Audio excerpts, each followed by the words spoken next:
Hello, friends. I'm a storyteller. I know you're here to escape the chaos of the world and drift into a peaceful night. But tonight's stories, they're not just here to calm your mind. They're here to pull you into a deeper, darker place. Relax. Find your coziest spot and close your eyes. Let the sound of the rain wash away the weight of your day. Please, subscribe and comment below. Where are you watching from? Your country? And what time are you watching this video? Why? Because these stories are woven just for you. Now, let's start.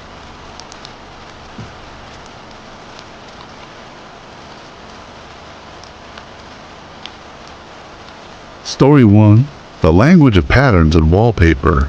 I never believed in ghosts until the wallpaper spoke. The room is too quiet, too still. I lie in bed, staring at the wallpaper. The same wallpaper I've seen every night for years.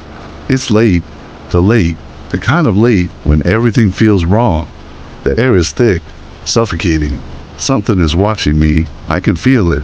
I try to blink the sleep from my eyes, but the wallpaper, the flowers, they're moving. At first, I think it's just the dim light of my bedside lamp playing tricks on me, but no.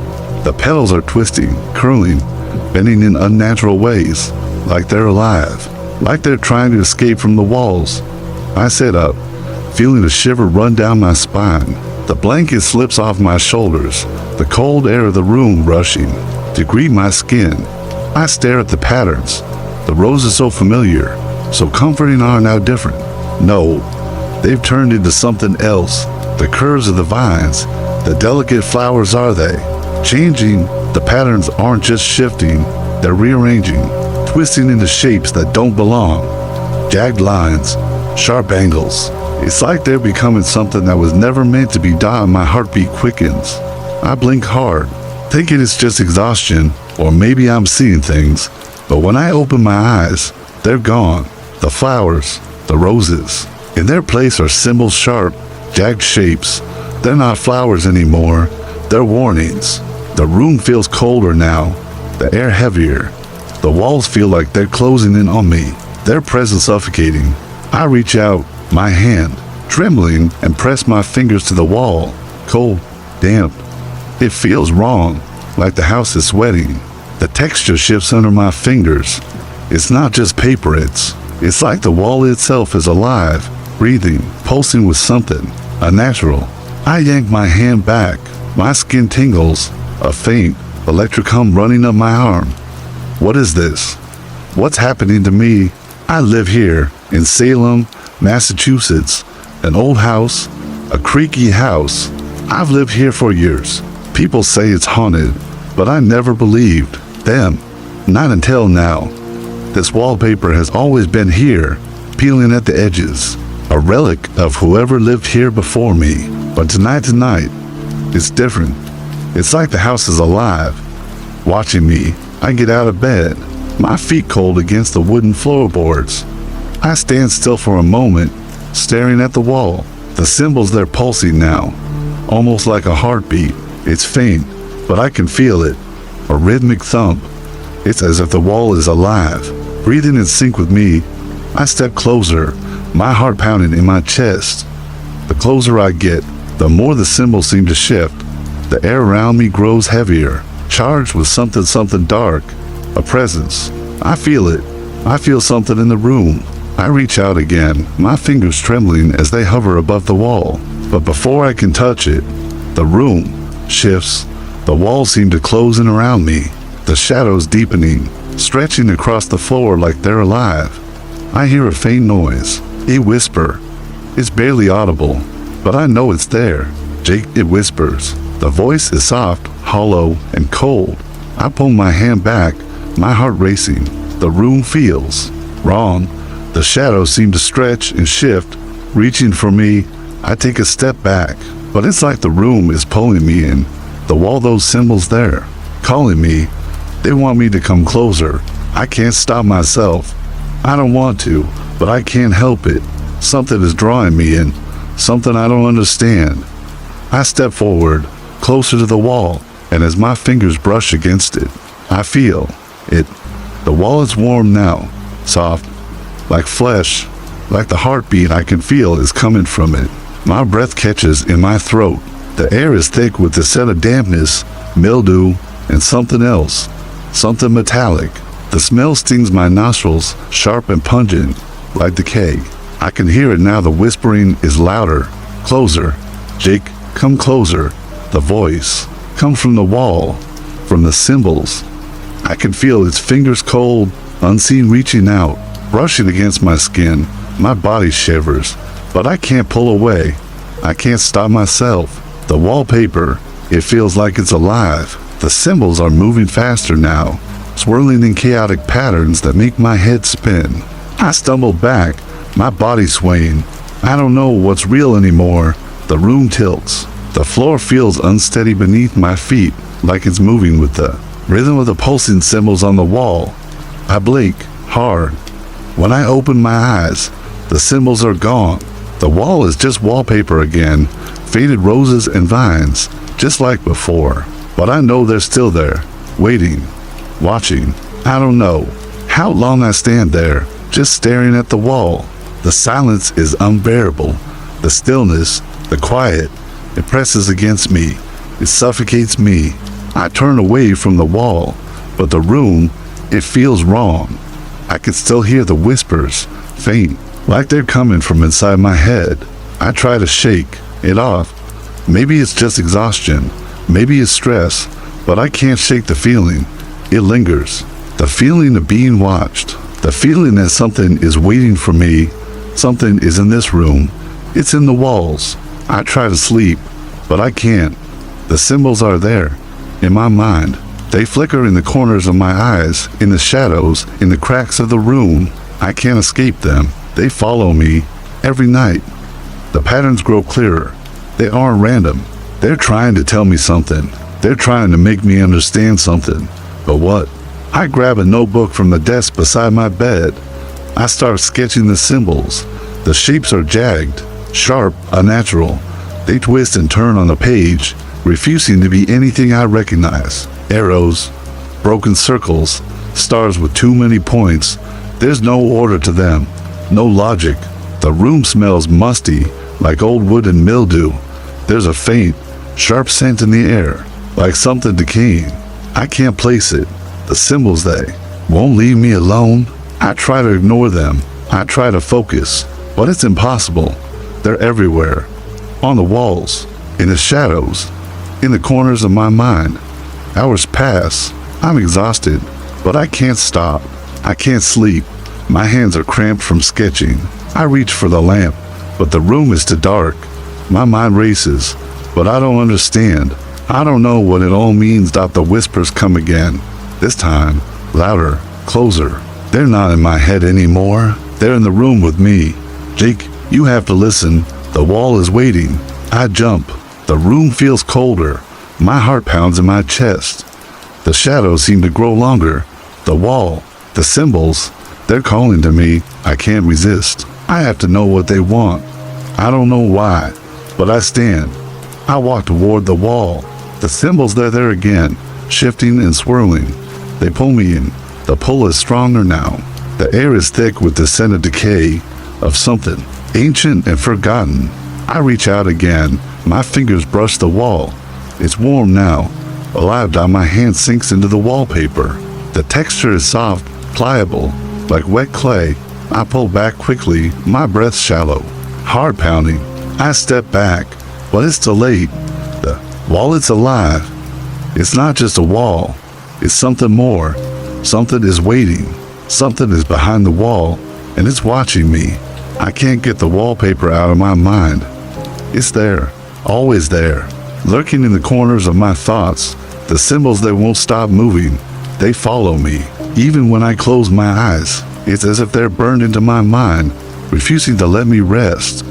The whispers come again, this time louder. They echo through the empty house, like they're coming from all around me.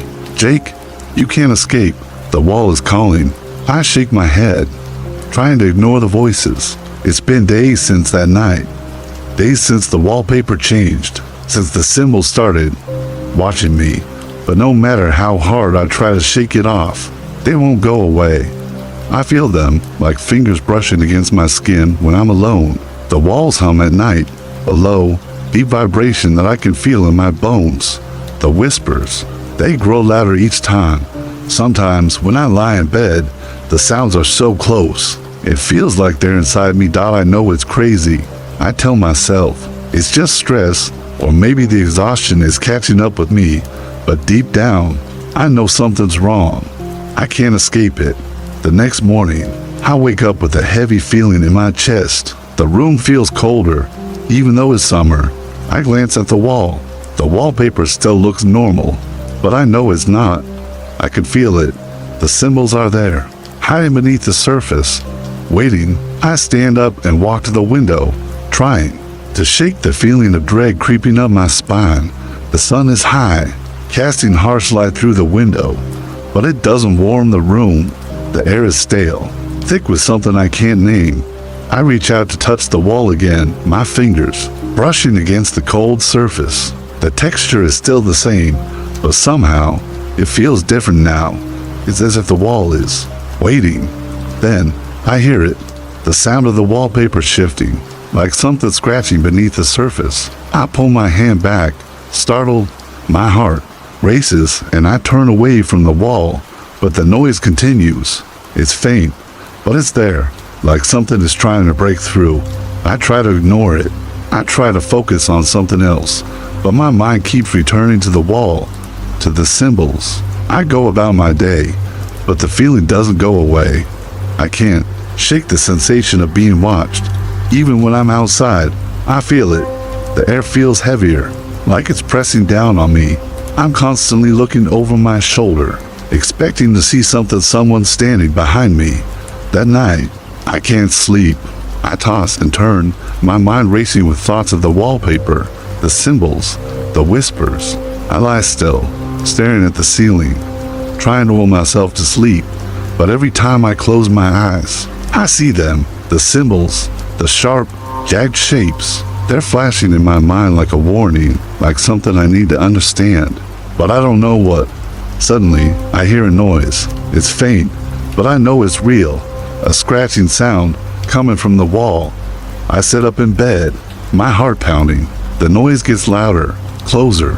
It's as if something is moving behind the wallpaper, clawing its way through. I can hear it feel it beneath the surface. My skin prickles, and a cold sweat breaks out across my forehead. I reach for my phone, but my hands are shaking too much to unlock it. The sound continues. It's like nails on a chalkboard, scraping against the wall, getting closer with each passing second. I hold my breath, straining to listen. And then it stops for a moment. Everything is silent, but the silence is worse. It's too quiet. It's as if the house is holding its breath, waiting for something, waiting for me. I get out of bed, my legs trembling beneath me. I walk toward the wall again, my heart thudding in my chest. The room is darker now, the shadows longer, deeper. I reach out, my fingers trembling, and touch the wall. The moment my skin makes contact, a jolt runs through me, a shock, cold and electric, surges through my body. I gasp, pulling my hand back, but it's too late. The wallpaper, it's alive. It feels alive. I back away, stumbling, my mind racing. I need to get out of here. I need to leave, but I can't. The house, it won't let me. I turn, eyes darting around the room. Everything looks the same, but it feels different. The shadows seem deeper now, darker. The air feels thicker, like I'm trapped in some kind of other world.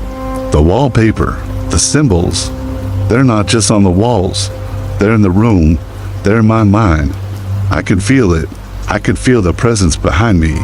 I turn quickly, but there's nothing there. The room is empty, but it's not empty. I can feel it. The walls are watching me. The noise starts again. This time, it's louder, a scraping sound, like something is clawing its way through the wallpaper. I turn to look, but I can't bring myself to touch it again. I don't want to, but I have to. I have to know what's behind the wall. I take a step closer, my heart pounding. I reach out again, my fingers trembling as they brush against the cold surface. The wall shifts under my touch, and for a split second, I think I see something. Moving beneath the wallpaper dot is not a shadow. It's not a trick of the light. It's real. It's watching me. I freeze. The noise stops. The room is silent again. But the silence is worse. It's suffocating. I can feel the presence in the room, closing in on me. The wall, the symbols, they're all pulling me in. I can't breathe. I can't move. I can't escape. The room is closing in on me. Then a voice dies soft, almost a whisper. Jake, come closer. My heart skips a beat. I turn, but there's nothing there. The room is empty, but I know it's not. The symbols, they're calling me. They want me to come closer, and I don't know if I can resist. The air in the house is getting thicker, heavier, every day. It feels like something's slowly closing in on me. The symbols, they don't stop. They're everywhere, flickering in the corners of my vision. I see them in the shadows, in the cracks of the ceiling, in the grain of the wooden floor.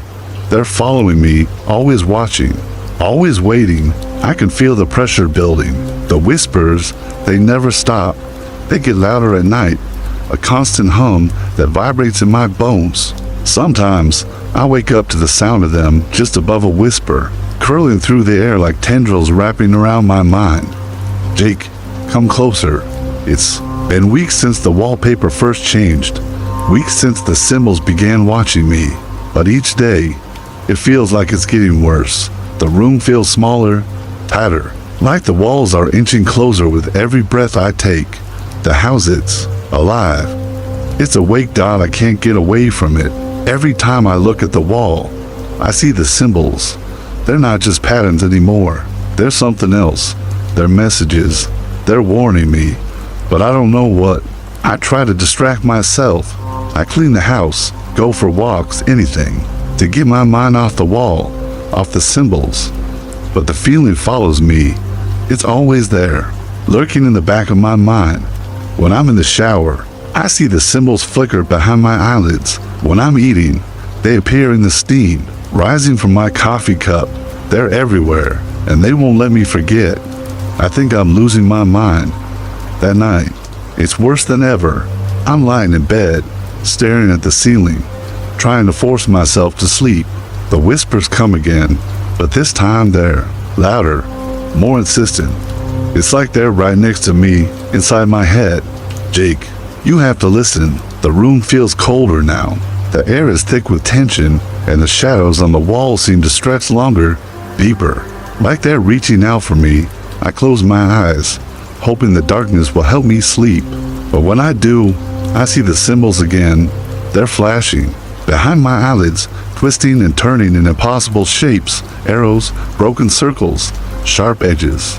They won't stop. The pressure in my chest builds, and I can't breathe. It's like the walls are closing in on me, like the house itself is suffocating me. I sit up in bed, gasping for air. The room is suffocating. The whispers are all around me now, echoing in the silence. Jake, don't look away. I can feel the presence behind me. It's not just the walls. It's something else. Something in the room. I turn around quickly, but there's nothing there. The room is empty, but I can feel it. I can feel the eyes on me, watching me. The wallpaper starts to move again. I see the symbols shifting, slowly at first, then faster, more erratically, as if they're trying to break free from the wall. I stand up, backing away, my feet stumbling over the blankets. The symbols on the wall, they're alive. They're reaching for me, pulling me in. The room feels like it's spinning. The shadows grow darker, thicker, almost suffocating. I can't breathe. I can't see. The walls are closing in on me, and the air is thick with something wrong, something evil. Jake, come closer. The whisper is louder now, more urgent. It's coming from the wall. No, from inside the wall. I turn, but the room is empty. There's nothing there. I can't stand it anymore. I need to get out. I need to leave. But every time I try, the house pulls me back. It's like it won't let me go. The symbols, they're calling me. They won't stop. I feel the pull again. It's stronger now. A magnetic force drawing me toward the wall. I can't resist it. My feet move of their own accord, carrying me closer to the wall, closer to the symbols. I reach out, my fingers trembling, and touch the surface of the wallpaper.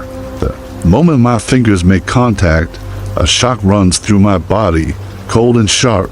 I gasp, my breath catching in my throat. The wallpaper shifts beneath my fingers, like it's alive. It pulses. I feel the beat of its rhythm in my bones, a cold, steady pulse that matches my own heartbeat. The symbols, they're moving, they're shifting. I can see them now, clearly, more vivid than ever before. They're not just shapes, they're words. I pull my hand back quickly, but the damage is done. The symbols, they've changed. I can see them, clearly, burning in my mind. They're not just a warning anymore, they're an invitation. They want me to understand. They want me to see Daha step back, my mind racing. What do they mean? What do they want from me? I stare at the symbols on the wall, the words there, right in front of me. I can almost read them, but they're shifting too fast, too erratically. It's like they're hiding from me, slipping just out of reach every time I think I understand. I can feel it again, that presence. It's watching me, waiting for me to figure it out, waiting for me to solve the puzzle, but I don't know how. I don't know what it wants from me. Suddenly, I hear a loud bang, like something slamming against the wall from the other side. I jump, my heart racing, but when I look around, there's nothing there, just the symbols, flashing in the darkness. The room is spinning, my head is pounding. The symbols, they won't stop. I can't escape them. I take a deep breath, trying to steady myself. The whispers, they're louder now. I can hear them clearly, coming from the wall. Jake, you know what to do. I turn to the wall, my fingers trembling as I reach out again. The moment I touch the surface, the symbols stop. Everything stops. The room is silent. For a moment, everything is still. Then, I hear it. A voice. Not a whisper this time, but loud, clear, and cold. Welcome. The walls tremble. I can't escape. Every part of me is drawn back to this room, this house. It's alive. The walls, the wallpaper, the symbols, they're all waiting for me. I can feel their pull, like invisible hands gripping my chest, pushing me closer to the truth, to whatever is behind the wall. I try to resist, to step away, but it's no use. The whispers have become louder, more insistent, echoing inside my head. Jake, come closer. It's the same voice, that cold, hollow sound that seems to come from the very walls themselves. It wraps around me, tightening like a noose. I want to scream, to run, but something inside me tells me I need to understand. I need to know what's happening. The wallpaper has shifted once more, the symbols pulsing beneath the surface like a heartbeat. It's like they're alive, breathing in rhythm with me, with the house. I step closer to the wall. My heart pounds in my chest, faster with each step. The closer I get, the more the symbols seem to shift, their jagged edges forming into shapes I can't comprehend. Arrows, circles, broken lines, all moving, twisting in a chaotic dance. They don't make sense, but they feel like they're speaking to me. Down my fingers tremble as I reach out. I feel the warmth of the wall beneath my touch. The texture soft, almost pliable, pulls me in like wet clay. I try to pull back, but my hand sinks deeper into the wall. The sensation overwhelming. It's as if the wall itself is swallowing me, wrapping around my hand, pulling me into something dark. I pull away, stumbling back in panic, my mind racing. What is this? What's behind it? What is the house trying to tell me? The whispers intensify, as if urging me to do something, to make a decision. I turn around, desperate to escape. But the room, no. The house won't let me go. The shadows stretch and twist unnaturally, reaching toward me, the walls closing in. The air is thick with the scent of decay, damp and suffocating. It's as if the house is alive, breathing, watching me. Jake, you have to listen. Come closer. The voice grows louder. It's not just in my head anymore. It's coming from the wall, from the symbols. The room seems to tremble with each word, as if the very foundation of the house is shaking with it.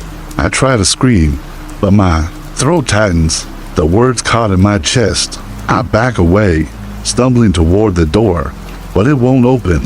The house won't let me out. It's as if the walls are alive, keeping me here, trapped in its grasp. The air around me crackles with a strange energy, something dark and ancient. The symbols, they're no longer just patterns. They've transformed. They've become words, real words, words I can almost read.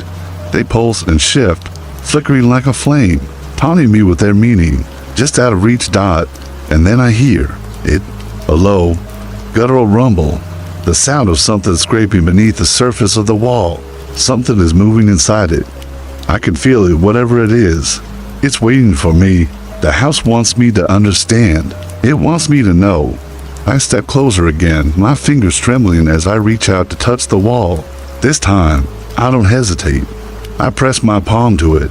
The moment I do, the room changes. The air thickens. A cold shock runs through my body, and I feel as if I've been pulled into another world. The symbols, they shift faster now. They're alive, and they want something from me. The whispers fill my mind, louder now, more urgent. Jake, it's time. Come closer. I can't pull away. I feel the weight of the house pressing down on me, forcing me to step forward, step closer to the wall. The symbols are clearer now, sharp and vivid, burning into my mind. They want me to understand. They want me to read them dot, and then, just as I think I understand, the wall shifts, it opens, a gap forms, and through it, I see something dark, something waiting. It's pulling me in.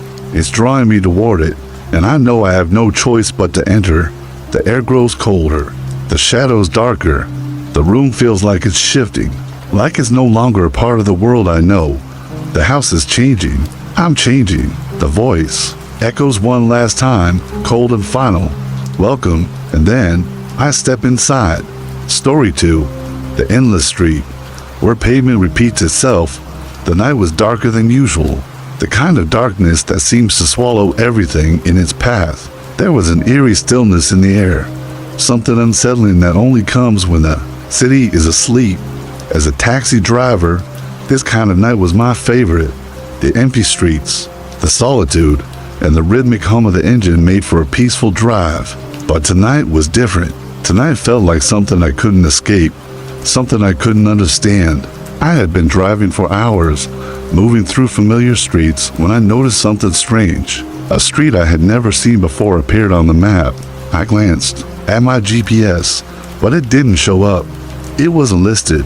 My eyes narrowed as I stared at the road ahead. The street was dimly lit, not by the usual neon signs, but by something darker, something that made it feel like it didn't belong.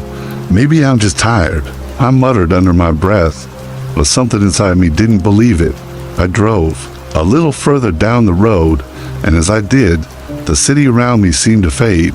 The usual bustle, the sound of distant cars, even the faint hum of streetlights, all disappeared. It was like I had entered another world. But that wasn't the strangest part. No, the oddity started to hit when I realized the street was repeating itself. I passed the same buildings, the same intersections, the same potholes, again and again, each time. The same sequence, like I had never left. I glanced at my clock. 10 minutes had passed. Then I looked back at the map. It was the same. This wasn't normal. A cold shiver ran down my spine as I tried to focus on the road. The buildings, once ordinary, were now different. They were old, decrepit, and empty, and yet, the windows, they were breathing. The windows were moving, expanding and contracting like they were alive, like they were trying to pull me in. I slowed the car down, my heart racing. This wasn't just a simple detour. I had to get out, but the street, it wouldn't let me go. It was at that moment I saw it, a figure standing in the distance, watching me. It was too far to make out clearly, but it was there, just standing, waiting. I froze, my foot hovering over the brake pedal. The air around me felt thick, like I was trapped in a web of shadows. The figure seemed to beckon, and before I knew it, I found myself following it. I glanced in the rearview mirror, expecting to see something familiar, but there was nothing, just darkness. I turned back to the road, the headlights casting long shadows that seemed to move with me. I wasn't alone on this street. I realized there were others, but they were not like me. Then I heard it, a whisper, faint at first, as though the wind was playing tricks on me. But no, it was there, in the air, wrapped around my ears. Take me to the end of the road. I shook my head, trying to clear my thoughts. It must be the rain, the exhaustion, or perhaps the isolation getting to me. I kept driving, hoping to break free from the strange loop. But the street stretched on and on. The buildings, once uniform, now felt twisted. The corners of each window seemed to curl inward like they were waiting for something to pass through. I couldn't help but feel watched. The whispers grew louder, and suddenly, I realized I wasn't alone in the car. The shadows were everywhere. I tried to speed up, but it was useless. The road, the street, it just kept stretching into infinity. The same indistinguishable pavement repeating beneath my tires. The rain continued to fall, the steady sound mixing with the whispers in my ears until it all blurred together. It was hard to tell where the street ended and where the darkness began. The figure from earlier appeared again, closer this time. I slammed my foot on the gas pedal, but the figure didn't move. It was like it was part of the street, part of the very pavement I was driving on. And then the voice came again, louder this time, almost demanding, "End of the road. Take me to the end of the road." A chill ran down my spine, and I felt my throat tighten. I tried to keep calm, but the air felt suffocating. Something about this street, this place, was wrong. The windows, the shadows, the whispers, the figure, the repetition. It was all building up to something, but I didn't know what. I couldn't remember when the rain had stopped, or if it had ever really stopped at all. I glanced at the windshield, but the glass was perfectly clean, as though the rain had never fallen. But the sound remained constant, like the beating of an ancient, unseen heart dot, and then, as if in response to my thoughts, the shadows began to move. They weren't just random dark spots now. They had shape, they had form. Figures began to appear in the corners of my vision, standing just beyond the reach of the headlights. But when I turned to look, they were gone. The whispers grew, now full of urgency. Take me, take me. I pressed my foot harder on the gas, but there was no escape. The street looped again, and I realized with growing dread that I was stuck in this endless cycle. The shadows moved closer, now more distinct. They were no longer faint outlines. No, these shadows had faces, eyes that glowed with an unnatural light. They watched me, and I could hear their breath, shallow and ragged, as if they were waiting for something. I tried to turn the wheel, to drive away, but every turn brought me back to the same place. I was trapped in this nightmare, and I had no idea how to wake up. The shadows whispered louder, their voices blending with the sound of the rain. End of the road. The figure appeared once more, standing right in front of me, blocking my path. This time, I could see it clearly. It was a silhouette, distorted, warped, like it didn't belong in this world. It didn't move, but I could feel it. It was watching me. I felt my heart race, my breath shallow. The whispers filled my head, drowning out all other sound. I was paralyzed. I couldn't move. The street was endless. The road stretched on, and no matter how fast I drove, no matter where I turned, I couldn't escape. The whispers, the shadows, the figure, they were all part of it, part of the road dot. And then, in the silence that followed, came one final whisper, chilling and clear. Take me to the end of the road. I knew then there was no end. The road would never end. The street would repeat itself forever, and I would always be here, in the endless street, with the shadows watching me. Waiting dot, there was no escape. I didn't remember when I first realized I was trapped. The street had already turned into something alien, a place that no longer followed the rules of time or logic. Every turn I made, every intersection I passed, led me back to the same spot. It was as if the world itself had folded in on itself, and I had become part of the nightmare. The rain had stopped falling, but the dampness in the air still clung to my skin, cold and unnatural. The sound of it, that low hum of water dripping somewhere in the distance, still lingered, like the city itself was holding its breath. And the shadows, they were still there, watching, waiting. The edges of my vision seemed to distort whenever I tried to focus on them. They were not just dark patches. They had formed now, and faces that weren't human.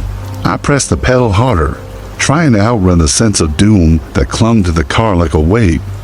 But it was no use. The street kept looping, the buildings fading in and out of sight as if they were being erased and then drawn back again, just to tease me with their impossible architecture.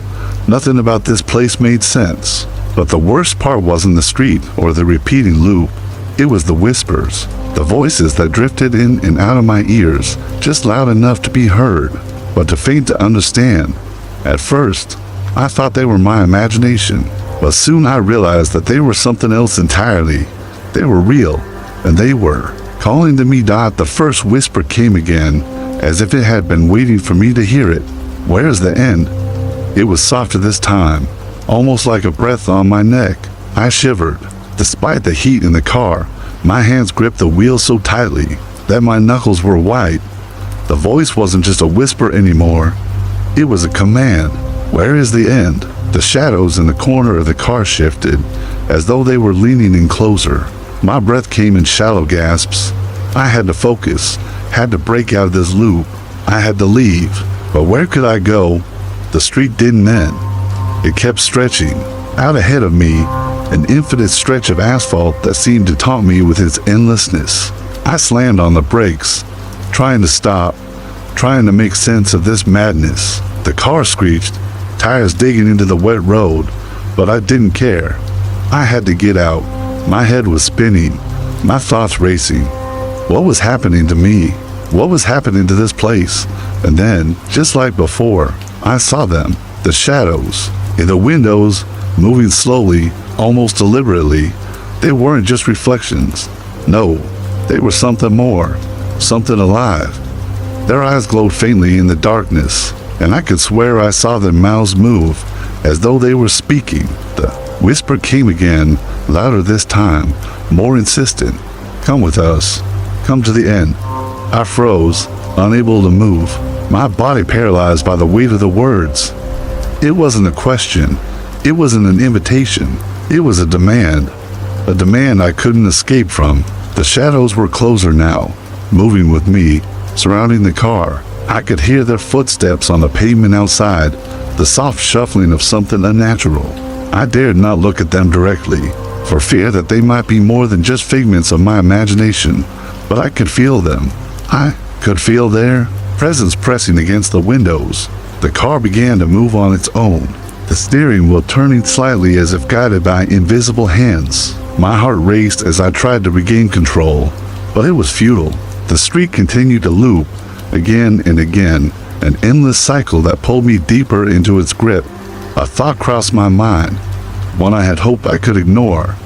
What if I was never meant to leave? The whispers came in bursts now, louder and more frequent, surrounding me, suffocating me. Take me to the end. I could no longer tell where the road began and where it ended. The sky above me was black, and the street below me stretched infinitely.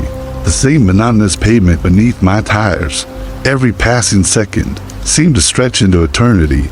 I felt as though I was no longer driving, no longer part of the world. I was just a passenger in a nightmare, bound to the road, bound to the endless loop of repetition.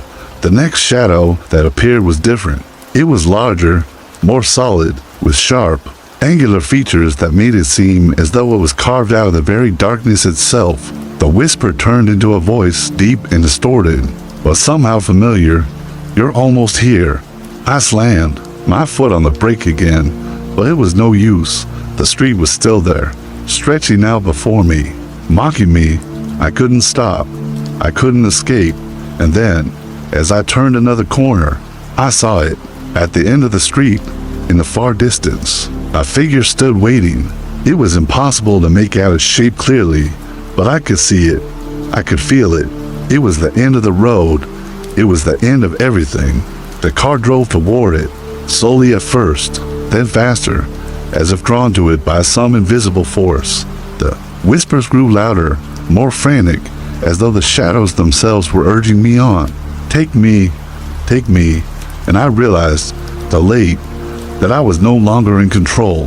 The street had taken me, and I was helpless against it. The shadows had won. The end of the road was a lie. There was no escape. The street stretched on, endless, unbroken, and I was bound to it forever. The car moved on its own, as though it had a will of its own. The engine purred quietly beneath me, but the sound was distorted, almost muffled, as if it came from deep within the earth itself. I pressed the brake, but it was useless. My hands trembled, gripping the steering wheel as the shadows continued to close in around me. The street stretched endlessly in front of me, the pavement now slick with a layer of wetness, reflecting nothing but the dim glow of the car's headlights. I knew something was wrong, something beyond the street itself. It was the air, thick and suffocating, that made it feel as though the world was collapsing in on me. I could feel the walls of the car pressing closer, as if the street itself was pushing it, forcing me to remain in this endless loop. The whispers came again, louder this time, cutting through the silence like a blade. Turn back, turn back. I didn't know who it was. I didn't know if it was a voice I had heard before, or one that had always been there, lurking just beneath the surface of my consciousness. But I felt it, the need to turn back, to escape, to break free from the road that never ended. But I couldn't turn back, because the road had already taken me, and the shadows that watched me weren't just behind me. They were inside the car now, swirling around me like smoke. I could feel them in my bones, their cold presence settling deep within me, twisting through the marrow of my being. The figure that had stood at the end of the street before, it was closer. Now, I could make out its shape more clearly, though the details were still blurred by the darkness. It was tall, impossibly tall, with limbs that seemed long, too angular for a human form. Its face was hidden in shadow, but I could sense its eyes glowing faintly in the dark. It didn't need to move. It just stood there, watching, waiting. I slammed my foot down on the brake again, desperate to stop, to gain control, but the car kept moving, as though it were being guided by some unseen force. The whispers grew louder, now a cacophony in my mind, blending into a single, agonizing voice. You cannot escape. You are here. You will always be here. I shook my head, trying to clear the fog that had settled over my mind. I had to escape. I had to find the end. But where? Where was the end? The figure at the end of the street. That shadow that had been following me. It was growing closer with each passing second. I knew that soon I would have no choice but to face the dot as the car moved forward. I saw the shadowy figure begin to step toward me, its long limbs stretching out as though it were gliding across the ground. It was getting closer, closer to the headlights, closer to me. My breath hitched in my chest, and I felt my heart beat faster, as if it were trying to escape my body. No, I whispered, no, no, no. But the words were empty. There was no escape. The figure was here, and it was coming for me. Suddenly, the car stopped. I was no longer moving. The headlights illuminated the figure, now standing directly in front of me. It was a grotesque sight, something that didn't belong in this world. Its eyes were wide, too wide, glowing like the moon in the night sky. Its mouth open, stretching, impossibly wide, as if it could swallow the entire world. A sound, a low, guttural growl, escaped from its throat, vibrating through the car like a terrible storm. The air around me grew cold, so cold that I could see my breath fogging up the windshield. The figure didn't speak, but I could feel its presence pressing down on me, suffocating me. It wasn't just the air. It was something deeper, something primal. The shadow was inside me now, crawling through my veins, taking root in my soul. Do you want to know the end? The voice came, not from the figure's mouth, but from within my own mind. It was a voice that echoed in the silence, reverberating like a forgotten memory. I didn't want to know. I didn't want to hear the answer. But the voice, that cold, twisted voice, demanded a response, and somehow, I found myself nodding, my body moving against my will. Yes, I whispered, barely able to breathe. The figure smiled, a horrific grin that stretched wider, and then it spoke again, this time, its voice coming from everywhere at once, surrounding me. The end is not what you think. It said, the end is here. The end is now. You are already at the end. I couldn't understand what it meant. My mind was swirling with confusion, with terror. What was the end? What was happening? I wanted to scream, but the words stuck in my throat. The shadows, the whispers, the figure, they had all led me to this point. But I still didn't understand. The figure took a step closer, its long, unnatural fingers reaching out to touch the car window. The glass vibrated, and for a moment, I thought it might crack, as if the weight of the figure's presence was too much for the world to bear. You are here, it repeated, its voice dripping with malice, and you will stay here. Then, as if the world had been holding its breath, everything went silent. The whispers stopped, the car stopped, the figure, that terrifying presence, was gone. I was alone again, but I wasn't free. I couldn't escape. The road stretched on, the street looped, and I was still trapped in this nightmare. The figure had left, but its words echoed in my mind, louder than ever. You are here, and you will stay here. I couldn't understand it. I didn't want to understand it, but it didn't matter. The street, the shadows, the whispers, they had already taken me, and I knew, deep down, that there was no going back. I didn't know how long I had been driving. Time, or the perception of it, had long since stopped making sense. The street, with its endless pavement, had become my prison. The shadows that followed me, now more than just figments of my imagination, had solidified into something far worse. They weren't just watching anymore. They were guiding me, leading me deeper into the nightmare that had swallowed me whole. The figure from before, the one that had claimed to be the end, was still with me, always lurking at the edge of my vision like a specter. I couldn't escape its presence. I couldn't escape the feeling that it was always there, its eyes never leaving me. I had long since lost my sense of direction, my sense of purpose. Every street sign was the same. Every building was the same. The car's headlights cast there, glow on the same empty facades, reflecting nothing but darkness. But then, something changed.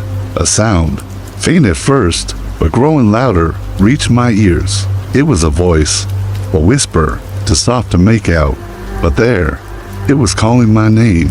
It wasn't the same whisper as before. This one had a different tone, a different timbre. It was comforting, the kind of voice that you would hear from a loved one after a long separation, the kind of voice that made you feel like maybe, just maybe, everything would be okay. But I knew better. I knew that there was no okay here. There was only the endless repetition, the shadows and the whispers. That never stopped. The car slowed as I approached a familiar intersection, the same one I had passed countless times before. It was as if the street was playing tricks on me. The buildings had begun to look different, as if they were morphing, shifting into something that was neither here nor there. Some were whole, others broken. It was like a collage of decay and ruin, stitched together in a way that defied all logic. I turned the wheel, my fingers numb from gripping it so tightly, and the headlights illuminated what lay ahead. The street seemed to open up in front of me, a dark expanse stretching out into nothingness. The road no longer felt like a physical place. It felt like a living entity, something that was breathing, pulsating, and swallowing everything in its path. The voice came again, louder this time. Come closer. I slammed the brakes, the tires screeching as they tried to fight against the invisible force pulling me forward. The car jerked to a halt, but I could feel the power of the street pushing against me. The whispers turned into chants, a rhythmic, haunting cadence that echoed in my ears. Closer, closer, closer. I could see it now, the end. The figure that had haunted my every moment was standing at the center of the road. It was larger than I remembered, towering over the car like a monstrous silhouette, its features sharp and angular, its glowing eyes pierced through the darkness. Its mouth twisted into a grotesque smile. It stepped forward, its long limbs stretching unnaturally as it approached the car. I could feel its presence pressing against me, suffocating me, my breath caught in my throat. The whispers had stopped, the chanting had stopped. All that remained was the figure, towering above me, its eyes fixed on mine. "You've come this far," the voice said, not from the figure's mouth, but from inside my head. "But there is no escape." I tried to speak, but no words came out. I tried to move, but my body wouldn't respond. The car was still. The street was still. The only thing that moved was the figure, its long fingers reaching out toward me. The air grew colder. The temperature inside the car plummeted as if the very world around me was being frozen in time. I could see my breath fogging up the windshield. The shadows outside the car began to shift, growing darker, more solid. The pavement beneath the tires began to crack and crumble, as if the street itself was falling apart. "You will never leave," the voice echoed once more, reverberating through my bones. "The road has already claimed you." With that, the figure's hand reached out, its fingers brushing the car's window. The glass vibrated under the touch, and I felt a terrible pressure build in my chest. A final, chilling whisper slipped through the air. "The end is now." I felt everything around me collapse. The street, the shadows, the whispers, they all merged into one. The car, the figure, the road, all became part of a single, terrible whole. And then, in an instant, the world went dark. The endless street had consumed me.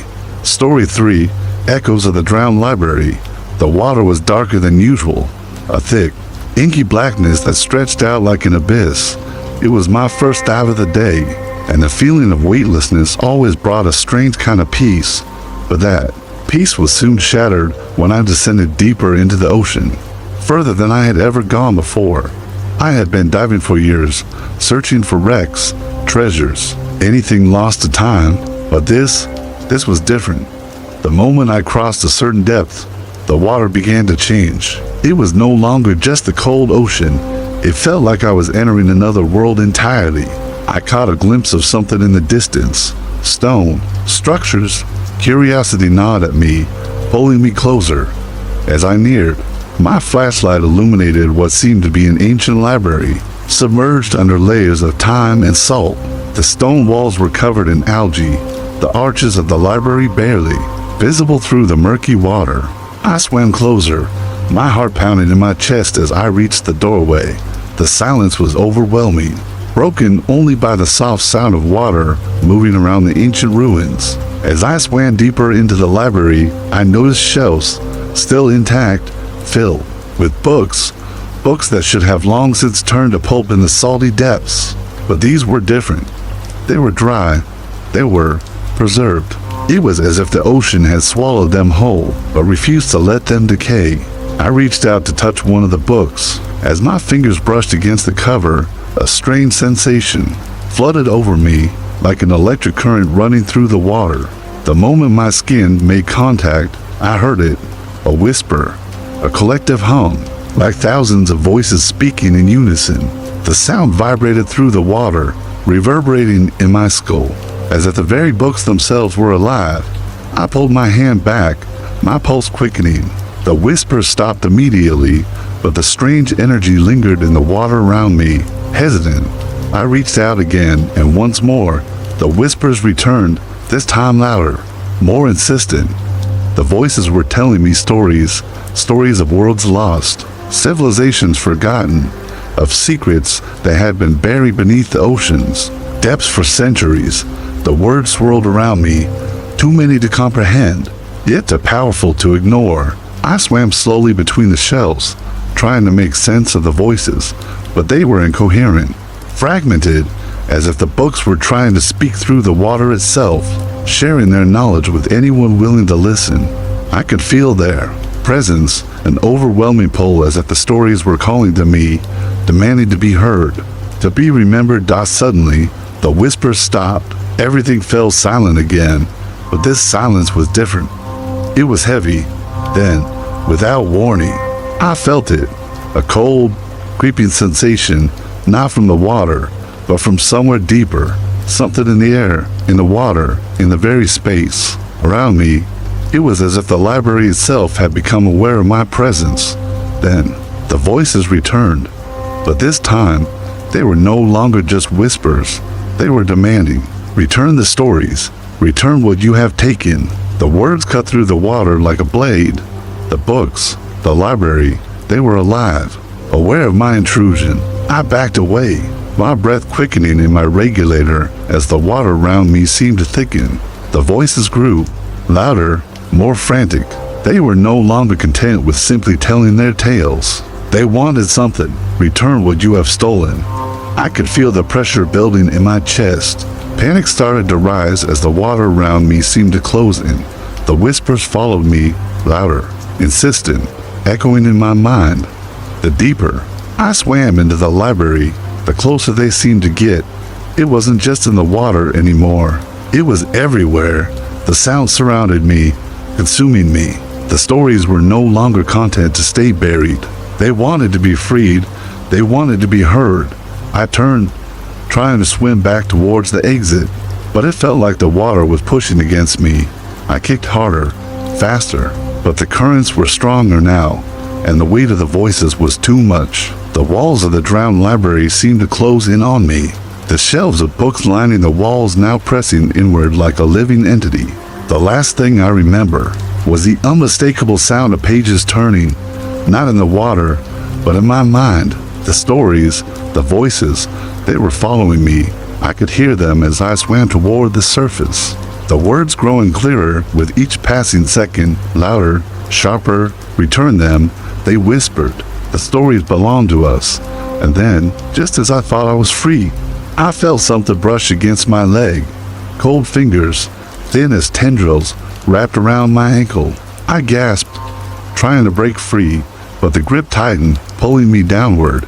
The library's whispers followed me, now outside the water, as I was dragged deeper. Return the stories. Return the stories. I tried to scream, but the pressure in my chest increased. The water closed over my head, and I could feel myself being pulled under, back into the drowned library. The pull to return to the library was stronger than I anticipated. It was as if the stories had become a part of me, whispering incessantly in the back of my mind. As I surfaced, gasping for breath, the air felt too thin, too empty compared to the suffocating depths I had just left behind. I had escaped the drowning embrace of the underwater library, but the words, the voices, they refused to release me. I thought I could shake it off. I thought I could move on, dive into the familiar, find solace in the ocean's depths again. But no matter how far I swam, how many dives I made, the whispers followed. They were always there, quiet at first and then louder. The more I tried to ignore them, the more they became impossible to disregard. I couldn't deny the truth that was slowly taking root in me. I needed to go back. The air above water, the sunlight, it no longer felt warm or comforting. Instead, it felt alien, distant. As I walked along the docks, the salty sea breeze that once calmed me now stung my face, as if it were trying to pull me back into the water. I stopped at my boat, the one I had used for countless expeditions, and without thinking, I untied the ropes, cast off from the dock, and set sail. The water seemed to welcome me, but in a way that felt wrong. It was a strange, cold invitation that sent a chill creeping up my spine. But there was no turning back now. I knew what I had to do. The library was waiting, and I had to return to finish what I had started. It wasn't long before I found myself once again descending into the depths. The water grew colder as I approached the spot where I had discovered the submerged library. The familiar sensation of pressure around my ears filled my senses, and the darkness slowly swallowed everything above me, until I was once again in the world of the drowned books. But this time, something was different. As I descended, I noticed a distortion in the water, a shimmer, like the very fabric of the sea was being warped. The once silent and abandoned library now seemed to hum with a low, unnatural resonance. I swam deeper, my heart pounding harder in my chest, not from fear, but from the undeniable pull that the library had on me. I reached the entrance again, the same moss-covered arches, the same feeling of dread and awe. But as I swam through the doorway, the whispers began again, only this time, they were not just voices from the books. They came from everywhere, reverberating in the water, surrounding me, drowning me in sound. There were no gaps between their words, no breaks. The voices overlapped each other, a chaotic choir of forgotten histories, lost worlds, and twisted souls. Return what you have stolen. It was a command, not a request. The voices were demanding something from me. It wasn't just about the stories anymore. It was about possession. The books wanted to be whole again, and they were willing to do whatever it took to make that happen. The shelves were different now. The books, once silent, were now vibrating, their pages fluttering in an unseen wind. They were alive, feeding off my presence, calling to me like desperate lovers. I could feel the cold fingers of the ocean brushing against my skin, pulling me closer to the shelves, urging me to take one of the books. I swam through the aisles, touching the books as I went. Each time my fingers brushed the covers, the whispers became louder. They weren't just stories anymore. They were memories, ancient and twisted. I saw glimpses of people I didn't recognize, civilizations I had never heard of. The faces in the books stared at me with wide, pleading eyes, and I could hear their voices echo in my mind. One book, in particular, caught my attention. It was different from the rest. Its cover was dark, almost black, with intricate designs that seemed to shift when I looked at them. As I reached out to touch it, the whispers grew louder, more frantic. A cold rush of energy surged through my body as I pulled the book off the shelf. The moment I held it in my hands, the voices stopped and the water around me seemed to freeze. Return it. The word rang out in my mind like a gong, reverberating in the water, shaking me to my core. I tried to open the book, but the pages wouldn't turn. They were stuck, as if bound by something more than just ink and paper, something darker. The book felt heavier now, almost as if it were alive, and I could sense its hunger, its need to be freed. Return it. The voice was no longer a whisper. It was a growl, a guttural sound that seemed to come from deep within the library itself. It wasn't just the book anymore. The library had become aware of me, aware of my presence, aware of the stolen stories that I had unknowingly unleashed. The walls of the library seemed to close in, the water thickening as if the very space around me was folding inward. Panic surged through me as I realized the danger I was in. The library, the books, the voices, they were all part of something much darker than I had ever imagined. I had unwittingly disturbed something ancient, something that had been buried beneath the ocean for a reason. The voices were no longer calling for the stories. They were calling for me. I looked around frantically, searching for an escape. But the entrance had disappeared. The library had grown larger, and the books were no longer just on shelves. They had spilled out into the water, floating around me, their pages fluttering like wings, reaching for me, pulling me deeper into the abyss. The whispers turned into screams, deafening and maddening. Return the stories, return the stories. I kicked harder, swimming towards what I hoped was the entrance, but the water was pushing back against me. The currents had become stronger, more violent, and the walls of the library seemed to collapse inward, trapping me in this underwater nightmare. The books were everywhere now, surrounding me, their pages clawing at my skin, their whispers scraping against my soul. I knew then that there was no way out. The library had claimed me, just as it had claimed the stories, and there was no escaping its grasp. The ocean had swallowed the library, and in turn, the library had swallowed me. It wasn't just a place. It was a curse that had been lying dormant for centuries, waiting for someone to disturb its peace. I was that someone. The voices grew louder, filling my mind, my heart, my very being. Return the stories, and then I felt it.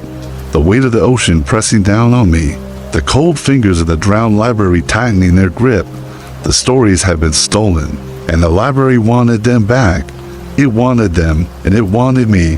I had no choice but to obey. I had no choice but to return what I had taken. But as I sank deeper into the water, the whispers followed me. They were inside me now, echoing in my mind, pulling me into the depths. And I realized with a sickening certainty that the stories would never be returned because they had already taken me. The ocean was still, an unnatural calm that should have brought comfort, but only heightened the anxiety gnawing at me. The library had taken more than I had realized. It wasn't just the books. It was me, my soul, my essence. I had disturbed something ancient, something that had lain dormant for centuries, and now it was awake. Now, it was hunting me. I tried to escape the suffocating weight of the water around me, but it felt like the ocean itself had become part of the curse. I swam desperately toward the surface, my breath ragged, the air above me a distant promise. I could no longer reach. Every stroke seemed to take me further into the heart of the darkness. The deeper I went into the water, the harder it was to resist the pull back toward the drowned library. The voices were louder now, no longer whispers, but full-throated demands, their cadence growing frantic. Return the stories, return what you have stolen. I had not taken anything consciously. I had touched the books out of curiosity, driven by the allure of ancient knowledge. But now I realized the true price of such knowledge. The stories were not just ink on paper. They were alive, bound by a force far greater than I could comprehend. And by opening the pages, I had set them free. I reached the surface, gasping for air, my limbs shaking. But the voices didn't stop. They echoed in my ears, pulling at me, chasing me, no matter how fast I swam. It was no longer just the drowned library. It was the ocean itself, alive with the hunger of the forgotten stories down my boat, bobbing gently in the water. Seemed like a lifeline, but it felt so far away. I kicked harder, using every last ounce of strength to propel myself toward it. As I neared the boat, I thought I could escape. I thought I could leave the water behind. But the moment I placed my hand on the boat's side, the voices erupted again. Return the stories. It wasn't a question anymore. It was an ultimatum. I stumbled into the boat, my hands gripping the sides tightly as I tried to steady myself. But the water below me seemed to ripple, as if something was moving beneath. I couldn't see anything, but I could feel it. The presence, the weight of it. The ocean had swallowed more than just a library. It had taken a part of me. The stories I had released were now part of the sea, part of the very fabric of this place. I couldn't escape them. The boat creaked under my weight as I pulled the oars, trying to row myself back to shore. But as I rowed, the water around me seemed to change. The surface wasn't as calm as before. It was becoming choppy, the waves growing larger, crashing against the sides of the boat with increasing force. The ocean was angry, and I could feel its wrath closing in around me. Return what you have taken. The voices rang out again, now sharp and distorted, like the very fabric of reality was being torn apart by their force. The water was no longer just water. It had become something else. The boat began to tilt, rocking dangerously. Panic surged through me as I realized that the waves weren't just a natural phenomenon. They were a manifestation of the library's rage. The ocean itself was rejecting me. I tried to fight it, to keep control of the boat, but it was useless. The water rose higher and higher, crashing against the sides with relentless power. The whispers were now deafening, pounding against my mind, drowning out everything else. The boat was sinking. The stories were pulling me back. I had no choice but to return. I could feel the ocean pulling me, dragging me back down into the depths. The boat lurched violently as a wave hit, and before I could react, I was thrown into the water. The coldness enveloped me like a shroud, the pressure of the sea pressing down on me as the darkness closed in. The whispers surrounded me now, louder than ever. Return the stories. I sank deeper into the water, the weight of the ocean pulling me toward the depths. I had no strength left. The current was too strong. I tried to fight, but the pull was inexorable, like invisible hands gripping me, dragging me down. The drowned library was waiting for me, its books hungry for what I had stolen. I opened my eyes underwater, and the library appeared before me. The stone shelves, now covered in barnacles, loomed like a dark cathedral in the murky depths. The books floated like ghostly figures, their pages fluttering in the cold currents, their voices still crying out for what I had taken. The deeper I went, the louder the whispers became. The books were speaking to me, begging me to return the stories, and then, as I descended further, the figure appeared again. The towering shadow I had seen before in the library. Its eyes were glowing, its long limbs reaching toward me, pulling me back into the heart of the library. Return the stories. I reached out, my hand trembling as I tried to grab hold of one of the books. But the moment my fingers touched it, the entire library shook, and a rush of cold swept through me. I felt the presence of the library all around me, its walls closing in, suffocating me. I could feel the stories, the voices, crawling into my mind, into my very soul. Return the stories. They whispered, but I couldn't. The stories had already taken me. They had consumed me, body and mind. There was no going back now.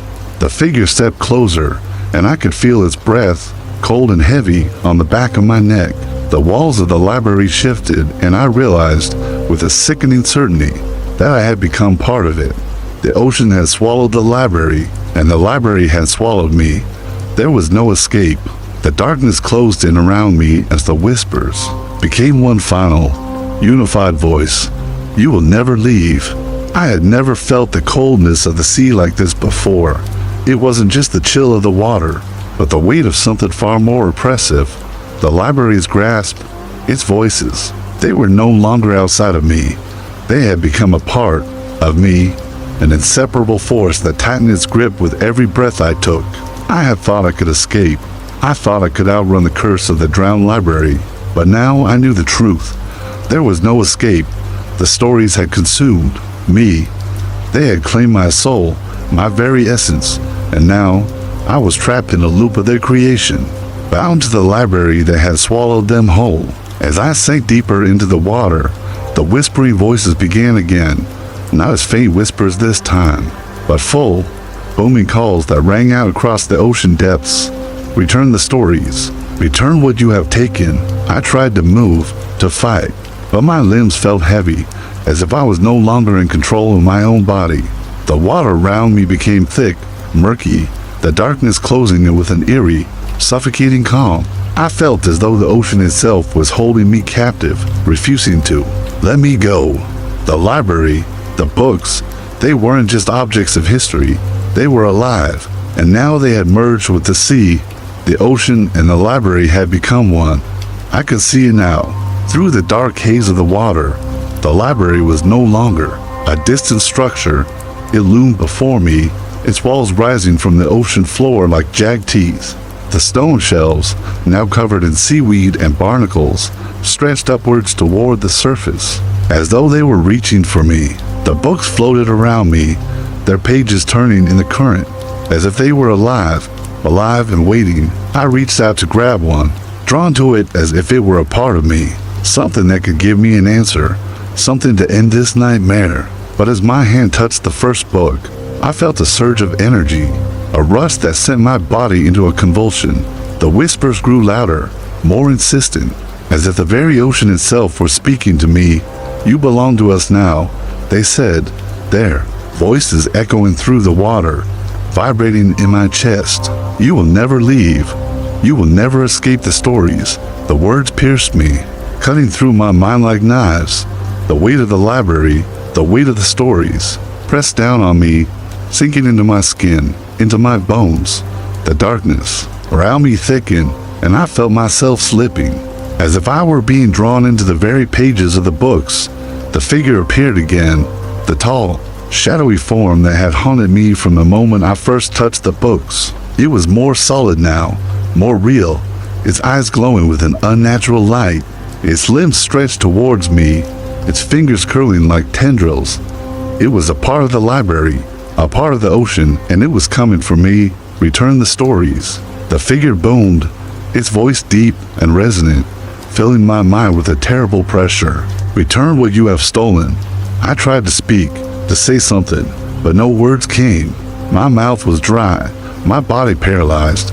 The figure loomed over me, its presence suffocating, its gaze unblinking. I could feel the weight of its stare, as though it were searching my soul. And then, in that moment, the truth hit me with the force of a tidal wave. The library, the ocean, the stories, they were all the same.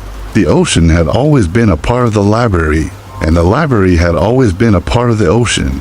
They had been waiting for someone like me to come along, someone foolish enough to disturb their slumber, and now that I had awakened them, there was no turning back. I was the key. I had unlocked the stories, and now I would be consumed by them, trapped in their eternal cycle. The library had claimed me, body and soul. The stories were no longer just books. They were alive, and they wanted me to be part of them. I could feel it now, the stories reaching out, pulling at me, dragging me into the depths. The figure reached for me, its hands outstretched, its fingers curling around my arm. The touch was cold, like ice, and I could feel its grip tightening, pulling me deeper into the library. The water around me became darker, more oppressive, and I could no longer tell where the ocean ended and the library began. The two had merged, forming an endless abyss of lost stories, lost memories.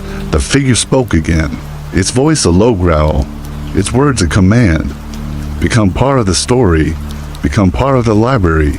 The words echoed in my mind, reverberating through my skull until they drowned out everything else. The whispers, the voices, the stories, they all merged into one, a single, unified entity that filled my thoughts, my soul, my very being. I was no longer just a man. I was part of the library now. I was part of the ocean, and I would never leave.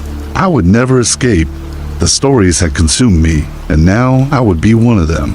Trapped in the endless depths of the drowned library, the darkness closed in around me, and the last thing I heard was the sound of pages turning, the stories being written, over and over again in a never-ending cycle. Story 4, the taste of forgotten memories in Rainwater. The rain had always felt different to her, a peculiar comfort when the storm would rage, crashing against the windows. Eliza stood by the window, staring out at the downpour, her mind somewhere between the past and the present. She had always been drawn to the rain, not just for its soothing sound, but for the way it seemed to stir something deep within her. It felt like it carried memories that weren't hers. That evening, she decided to gather the rainwater, as she had done countless times before, but tonight, something felt different. As she stood under the old, rusted gutter, collecting the rainwater into several jars, she couldn't shake the feeling that something, or someone, was watching her. The steady patter of raindrops on the roof and the rhythmic flow of water into the jars were the only sounds filling the room, but her senses felt heightened, her mind buzzing with an unexplainable anticipation. Eliza took a deep breath and filled the first jar, watching the clear liquid swirl with the rain, and closed the lid tightly. There was always a strange satisfaction in knowing that she could store the rain, preserving its essence for later. She did this ritual often, not just for practical reasons, but because she felt connected to the rain in a way that was hard to explain. It was as if, with each drop, she was connecting with something far deeper, something from another time, another place. The second jar was filled, and as she lifted it from the gutter, the scent of the rain seemed to shift. There was something strange in the air, a lingering scent she couldn't quite place. The rain that had seemed so familiar now felt like something more, something alive. Her hands trembled as she poured the rainwater into the jar, the liquid almost glowing under the dim light of the room. She stared at it for a moment, something tugging at the edges of her consciousness. Without thinking, she took the jar to the kitchen and poured herself a glass. The glass shimmered in the dim light, almost like it was alive, the rainwater rippling with a strange energy. She brought the glass to her lips, hesitating for just a moment. Then, she drank.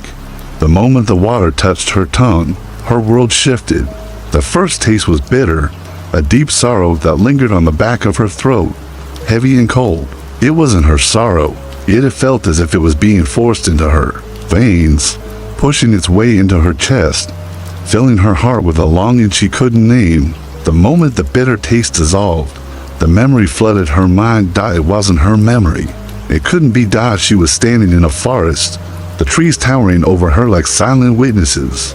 There was a man beside her, his face hidden beneath a dark hood, and he was calling someone's name, her name. But it wasn't her name, not the one she knew.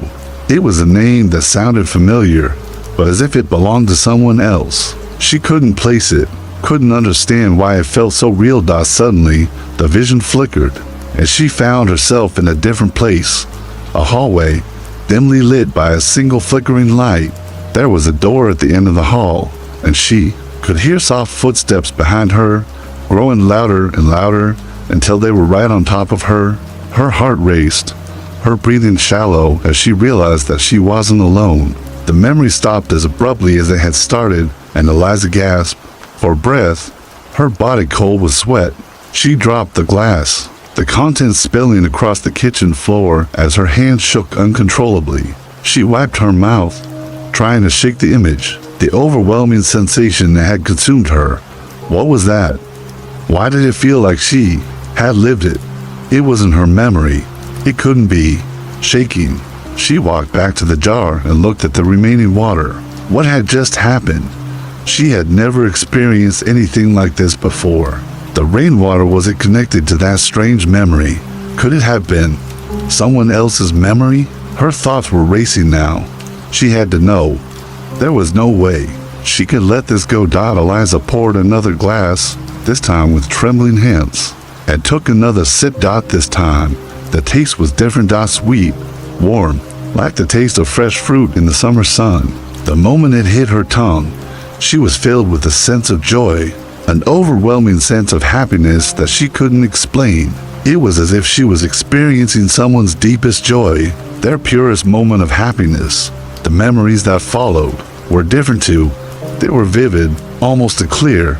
She found herself in a small, sunlit garden, the smell of flowers in the air. A woman was standing in front of her, smiling. There was laughter, light, warmth. The woman's eyes sparkled as she handed Eliza a basket of flowers, and for a moment, she felt as though she had always known her, always been in this place. It was beautiful, peaceful, but the joy didn't last. Like the first memory, the images flickered. The woman was no longer there, and Eliza was alone, standing in the same garden.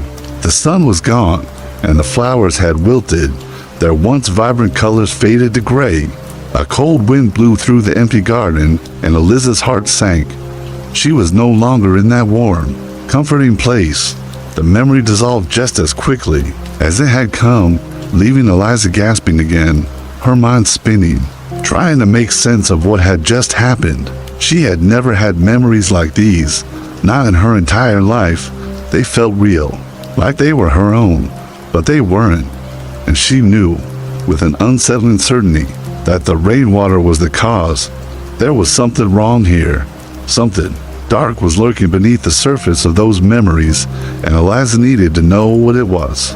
Who was the man in the first memory? Who was the woman in the second? Why were they coming to her? The most disturbing part was how real it all felt, as if those memories weren't just floating in the ether, but alive, breathing, waiting to be discovered. She had no idea why the rainwater was connected to these strange recollections, but she couldn't deny it. And then, in the midst of the confusion, another realization hit her like a wave. The woman in the garden, the one who had handed her the basket, she was gone, missing, and her absence was why the memory had turned dark. A connection, Eliza realized, the strange sorrow, the emptiness left behind in those memories. It wasn't just some fleeting feeling, it was a loss. Suddenly, she understood. The rainwater wasn't just showing her memories, it was showing her the memories of someone who had vanished, someone whose life had been lost, someone who had been forgotten. The thought struck her with a jolt of terror. What if she was meant to find this person? What if the memories in the rainwater were a call, a message from the missing, urging her to uncover the truth before it was too late? And what if she was already on the edge of becoming the next forgotten memory? Eliza couldn't shake the images from her mind. The memories she had experienced through the rainwater felt like they belonged to someone else. Yet they had touched her with such clarity and weight. She had never known a person named the woman in the garden, nor the man in the forest, but their faces had lingered in her mind, as though they had always been there. There was something undeniable about those memories, something that pulled at her, urging her to uncover the truth. The quiet hum of the house, once a comforting backdrop to her solitary life, now felt stifling. The walls seemed to close in on her as the memories swirled, tangled up with each drop of rain that dripped from the window. She couldn't ignore the nagging feeling that something was wrong, something in the rainwater that she had to understand. These weren't just odd dreams or hallucinations. These were the echoes of lives that had crossed paths with hers in ways she couldn't explain. Determined to get answers, Eliza decided to investigate. She could feel the stirrings of something dark, something hidden in the fabric of her life, weaving itself into the quiet monotony she had once found comfort in. She began with the rainwater. She needed to test it, to prove that the memories were real or just figments of her mind. But each time she poured the rain into the glass, the taste changed. The next evening, as the storm raged outside, Eliza stood by her window again. She had collected several jars of rainwater, each drop dripping in a rhythm that matched her quickened heartbeat. Her thoughts swirled with an unrelenting force, the need to drink from the jar overwhelming her. She had to understand. She had to know if these memories were somehow linked to the disappearance that now haunted her thoughts. As she poured the water into the glass, she noticed the difference in the color this time. The water seemed darker, tinged with an unfamiliar opacity, almost black. Without hesitation, she drank. The instant the rainwater touched her lips, a jolt of fear coursed through her. The taste was sharp, metallic, like the scent of blood in the air. It burned her throat, bitter and cold, leaving a lingering feeling of dread that gripped her heart. And then the memories came. The air was thick with fog. She was standing at the edge of a cliff, watching the ocean crash against jagged rocks below. A man stood beside her, his face familiar, yet unrecognizable. His eyes were hollow, and his voice was a low, hoarse whisper. He was speaking to her, telling her something urgent, but she couldn't make out the words. The winds howled around them, and the fog wrapped around them like a suffocating veil. She reached out to grab his arm, but he pulled away, his eyes wide with panic. He said something then, just barely audible above the storm. "Don't let it take you," he whispered. The vision snapped, and Eliza gasped, her breath coming in quick bursts. She dropped the glass again, the water spilling across the floor. It felt real, too real. The image of the cliff, the man, the fear in his eyes. It was as if she had been there, standing beside him, feeling his terror. But she had never been to such a place. She didn't know him, yet his fear had seeped into her very bones. With shaking hands, Eliza grabbed another jar of rainwater, desperate to understand more. The woman in the garden, the man by the cliff, the darkness she felt creeping at the edges of her mind, they were all connected. She didn't know how, but she had to uncover it. The third glass of rainwater tasted different. This time, it was cold and sharp, like the crispness of winter air. As soon as it hit her tongue, she was once again transported to another memory. This one was more fragmented, disjointed, her mind grasping at fragments of a life she didn't recognize. A woman was standing in a house, no, a cabin. It was dark, the only light coming from a flickering candle. She was searching through drawers, rifling through old papers. There was a sense of urgency, as though she was trying to find something important, something that had been hidden for a long time. Eliza's heart raced. She could see the woman clearly now. She knew this woman. She had seen her face before, but where? Was it in the memories? Or was it someone she had known in her real life? The woman's hand trembled as she pulled out a photograph from the drawer, holding it up to the candlelight. Eliza couldn't see the photograph clearly, but she knew somehow that it was crucial. Then, as the woman stared at the photo, a loud noise from outside the cabin startled her. She rushed to the window, looking out into the dark, but there was nothing there, only the shadows. The woman dropped the photograph, her face pale with terror. "He's coming," she whispered. "He's coming." The memory flickered and vanished, leaving Eliza gasping again, her mind whirling. Who was this woman?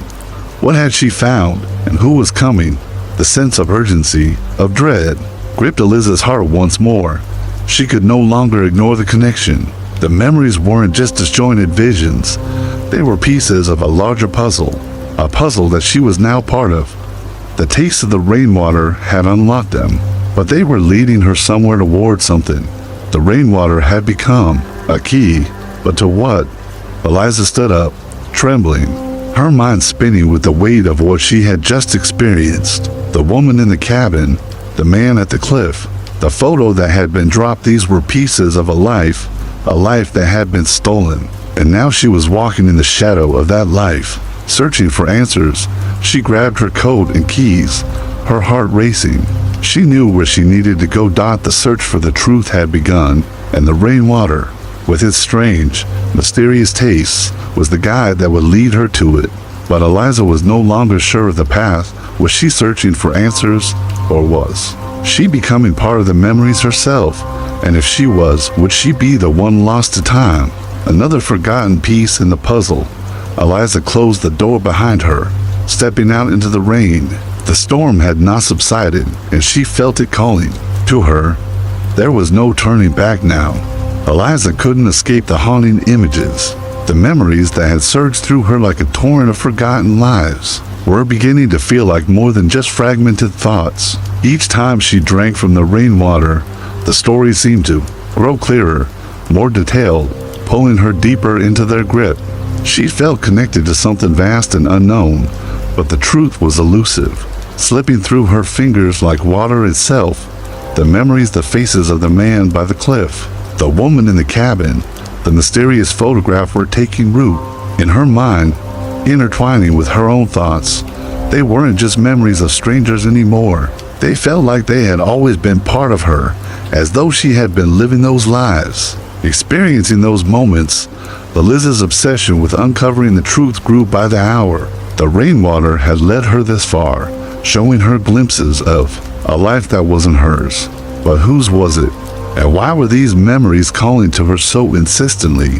Why did they feel like they were meant to pull her in, to lead her towards something, or perhaps someone she had never met?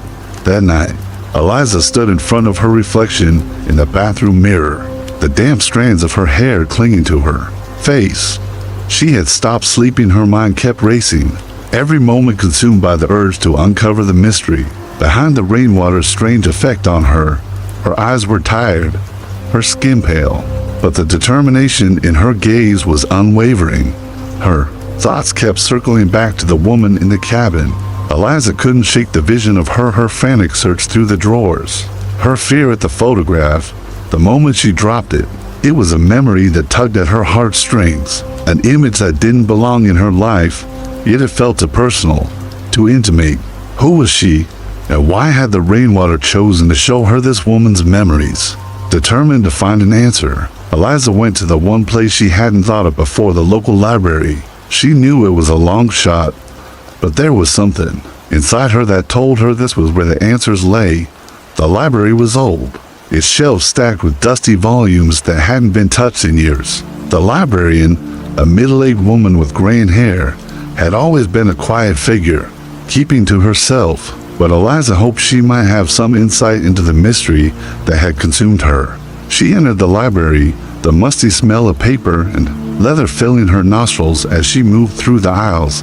Her eyes scanned the rows of books, but she wasn't sure where to begin. The old records, the forgotten stories, they seemed to stretch out forever, each one a potential clue. She walked past books of history, fiction, and local records, searching for anything that might provide a lead. Then, as she turned a corner, a shelf full of old town records caught her eye. Her heart raced as she scanned the titles: births, deaths, marriages, One particular record seemed to pulse with an invisible pull. It was an old, worn ledger, bound in dark leather. Eliza pulled it off the shelf, her fingers trembling as she opened the first page. The town records were full of names, but one name stopped her cold. It was the name of the woman from the cabin. It was there, written clearly in black ink, Evelyn McAllister. Eliza's breath hitched as she read the next few lines. Evelyn McAllister, born in 1963, went missing in 1984. The record continued, listing the circumstances of her disappearance. A strange note left behind, a trail of scattered personal belongings, but no sign of her. Nobody was ever found. Her mind reeled. This was the woman from the memory, the one whose frantic search had pulled Eliza into the storm of strange recollections. Evelyn McAllister had disappeared 30 years ago, and now her memories were bleeding into Eliza's life. But why? What connection did they share? The page flipped over to reveal a small photograph. Eliza froze, her heart pounding as she looked at the image. It was blurry, taken in what looked like a garden, but there was no mistaking the face in the photo. The woman in the photograph was holding a basket of flowers, just like in the memory. She looked younger, but it was unmistakable Evelyn McAllister, and beside her, barely visible in the corner of the photo, was a man, the man from the memory, the one who had stood beside Eliza at the cliff, whose face had been hidden beneath a hood, the same man whose voice she had heard whispering her name in a forest. "Don't let it take you," he had said. The realization hit Eliza like a thunderclap.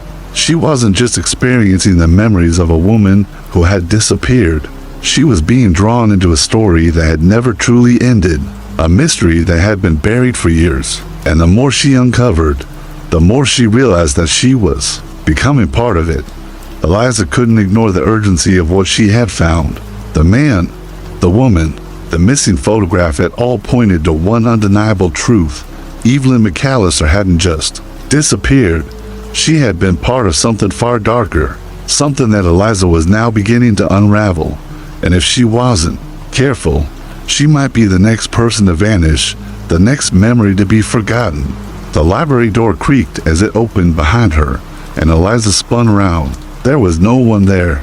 The lights flickered above her, and she felt a chill run down her spine. She wasn't alone. Her heart pounded as she grabbed the ledger and raced out of the library, the whispers in her mind growing louder with each step.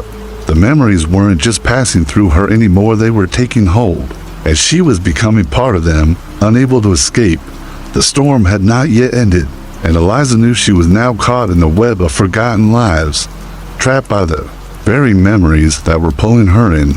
The line between her own reality and the memories of others was starting to blur, and if she didn't find the truth soon, she might lose herself completely. As Eliza left the library, she felt the taste of rainwater linger on her lips, bitter and cold, as if the storm itself was watching, waiting for her to discover the next piece of the puzzle. Would she find the answer she sought, or was she already becoming the next forgotten memory, lost to time, trapped in the rain? The rain hadn't stopped, and it felt like the storm outside was trying to drown the world. Eliza sat in the quiet of her apartment, the glass of rainwater still sitting on the table, the last sip of it burning in her throat. She stared at the photograph she had found. Evelyn McAllister's image burned into her mind, and beside it, the mysterious man with the hood. The woman had vanished in 1984, yet her memory had found its way into Eliza's life, as if by some twisted fate. Eliza ran her fingers over the old photograph again, her mind whirling. She had to find out more. The missing pieces were forming a story, but she couldn't see the whole picture yet. What had happened to Evelyn? Why had she disappeared? The memory of Evelyn's fear, the way she had dropped that photograph, lingered in Eliza's mind. There was more to the story, something she hadn't yet uncovered. The question that had been growing at the back of her mind pressed forward now. Was Evelyn still alive, or had she become a memory like the others, lost, forgotten, erased? The sense of dread that Eliza had been running from for days was now becoming overwhelming. It was like the rain itself was a part of this story, an unending reminder of the past that wouldn't let her go, the water she had collected, the taste of each drop, each memory. It wasn't just an effect, it was a portal, a doorway to something deeper and darker, and with each glass, Eliza was drawing closer to a truth that she was not sure she was prepared to face. She had to find the woman, she had to understand what happened, and to do that, she had to face the place where it all started. The cabin.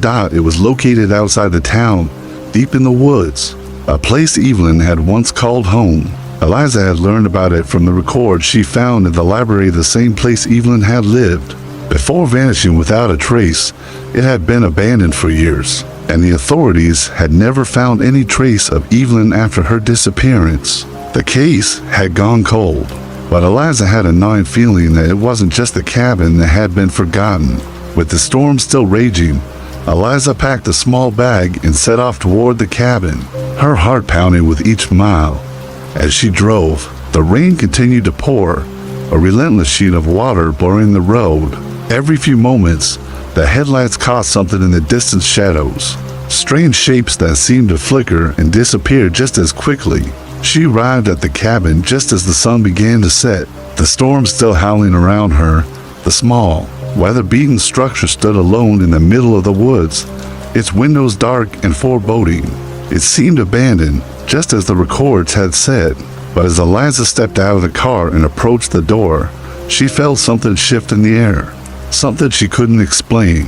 The hair on the back of her neck stood up. She hesitated for only a moment before pushing the door open. Inside, the air was thick with dust and decay. It smelled of mildew and rot, but there was something else, something faint, like the smell of flowers, the same scent from her memory. Eliza's pulse quickened as she stepped further into the cabin, her eyes scanning the room.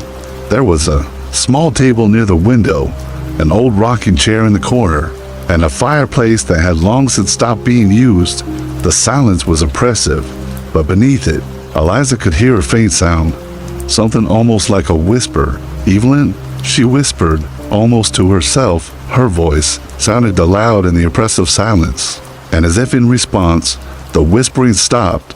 The walls were lined with shelves filled with old, weathered books, but one shelf in particular caught her attention. It was filled with old photographs, much like the one she had found in the library. Each image seemed to be a different chapter in someone's life, yet none of them seemed to belong to Evelyn. There were people Eliza didn't recognize there, faces frozen in time, staring back at her with haunting eyes. As she carefully sifted through the photos, one image in particular stood out. It was a picture of Evelyn standing in front of the cabin, holding a basket of flowers, her face radiant with joy. She was smiling, but there was something in her eyes, a quiet sadness that lingered beneath the happiness, the same sadness Eliza had felt in the rainwater. Then, as Eliza continued to search through the pile, she found something that stopped her heart. A photograph of the same man from the memory, the one who had been with her at the cliff. His face was clearer now, no longer hidden beneath a hood, but his eyes were the same, that they burned into her soul. He was standing next to Evelyn in the photograph, his arm around her shoulders, a look of protectiveness in his gaze. But there was something else in his expression, something darker. As Eliza looked at the photograph, a sense of dread rose in her chest. "Who are you?" Eliza whispered, her voice trembling. Suddenly, a cold wind blew through the cabin, making the floorboards creak and groan. Eliza turned quickly, the photograph still clutched in her hand. Her heart pounded in her chest as the whispering began. Again, louder this time, echoing from the walls, the floor, the very air. "You shouldn't have come," the voice said, cold and hollow. The air grew colder, and Eliza's breath came in sharp gasps. The floor beneath her feet seemed to shift, as if something was moving beneath it. The whispering grew louder, more insistent, like a storm that was breaking inside her mind. "Evelyn, where are you?" Eliza whispered, feeling her heart race. What happened? The temperature dropped further, and Eliza could see her breath, now visible in the air. The shadows around her seemed to deepen, closing in. It felt as though the walls themselves were moving. shifting with the weight of something ancient, something alive. She stumbled backward, her legs weak, but she couldn't tear her eyes away from the photo, from the man whose eyes were now locked with hers in the image. Suddenly, a loud bang echoed through the cabin. Eliza's heart skipped a beat as she spun round, but the room was empty. There was no one there.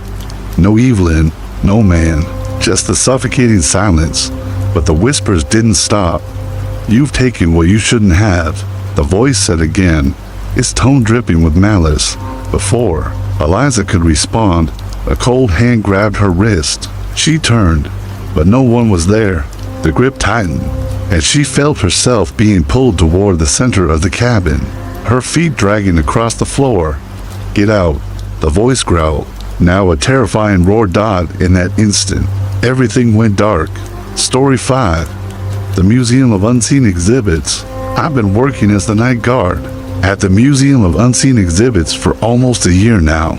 It's a peculiar place, silent during the day, but hauntingly alive once night falls. Some might call it a museum of history, but to me, it's a collection of things that should never be seen. The museum isn't like others. Most people assume it's a regular exhibit filled with ancient artifacts and relics, but here, things are far stranger. During the day, the halls are filled with visitors, the usual sounds of footsteps and hushed whispers echoing off the walls. But at night, it's a different story. The museum becomes something else entirely, something darker. The exhibits don't remain in their usual forms. I can't explain it exactly, but the way the air feels around certain displays, or how the shadows shift, it's as if the place is more alive than it should be. The first time I noticed something unusual was a few weeks after I started. I was walking down one of the long, narrow corridors when I heard a soft rustle, like fabric brushing against itself, coming from the Hall of Forgotten Artifacts. At first, I thought it was just the wind or the building settling, but as I continued my rounds, the sound grew louder, more deliberate. I stopped outside the hall and listened. The rustling sound had transformed into something else, whispers, faint, unintelligible, but undeniably there. My heart skipped a beat. I opened the door cautiously, the old wood creaking under my weight. Inside, everything appeared as it always had, dusty glass cases, holding things I couldn't even begin to recognize. Odd sculptures, strange items I assumed were from ancient civilizations. But then, I saw it, a shadow. At first, it seemed like a trick of the light, but as I stepped closer, the shadow moved just slightly before slipping back into its resting form. My breath caught in my throat. The shadow, it wasn't a trick. There was something in there with me. My mind raced, but I shook it off as my imagination running wild. After all, it was just me and the exhibits, right? Still, I couldn't shake the feeling of being watched. The rest of my shift passed uneventfully. I tried to forget the incident, telling myself it was just a lapse in my attention. But that night was just the beginning. Over the next few weeks, I began noticing more and more strange occurrences. At first, they were subtle, small, barely noticeable things.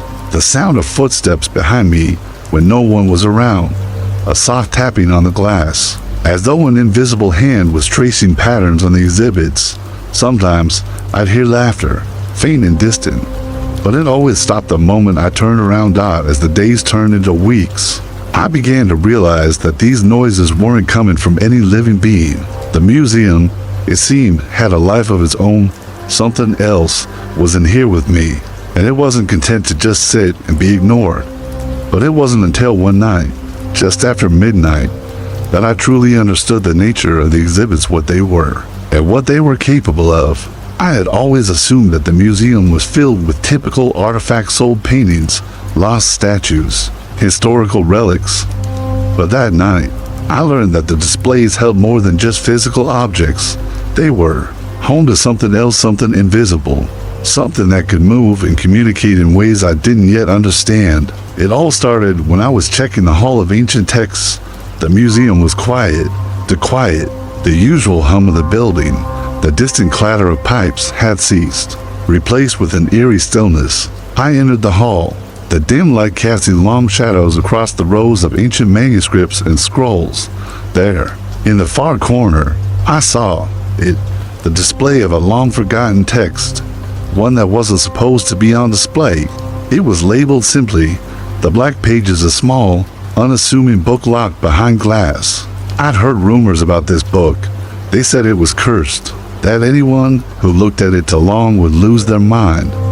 But like every good skeptic, I dismissed the stories. There was no such thing as curses, or so I thought. As I stood in front of the glass case, I felt a strange sensation like a pressure in the air, heavy and thick, pressing against my skin. I glanced around the room, but the hall seemed empty.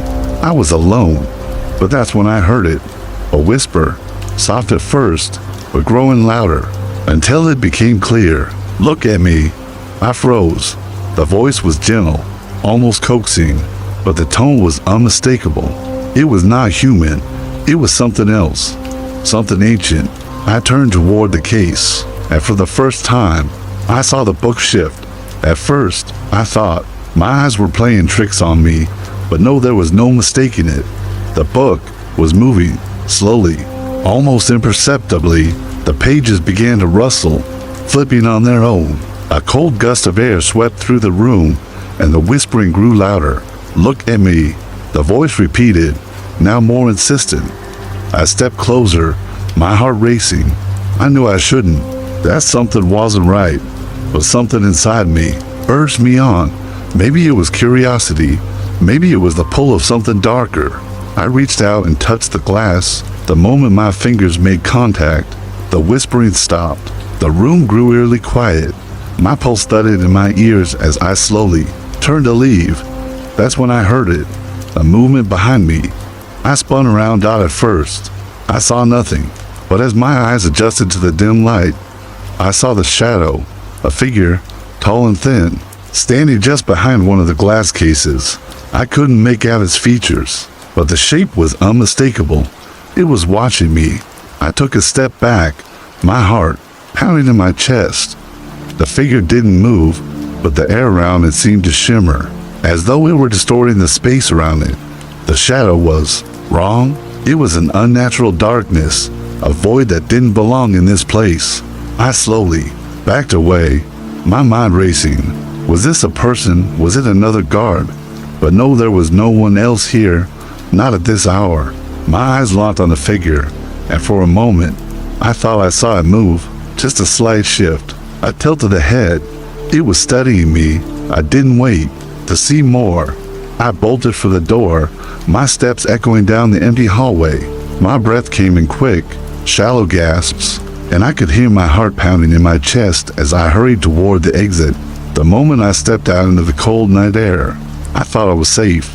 But then, as I turned to look back at the museum, I saw it, a flicker of movement in the window of the Hall of Forgotten Artifacts. It was the same shadow, standing there, watching me die. It hadn't followed me outside, or had it? I tried to push the thought from my mind, but I couldn't shake the feeling. Something was inside the museum, and it wasn't content to stay hidden behind glass. The following morning, I told no one. I wasn't sure what to say. How could I explain what had happened without sounding insane?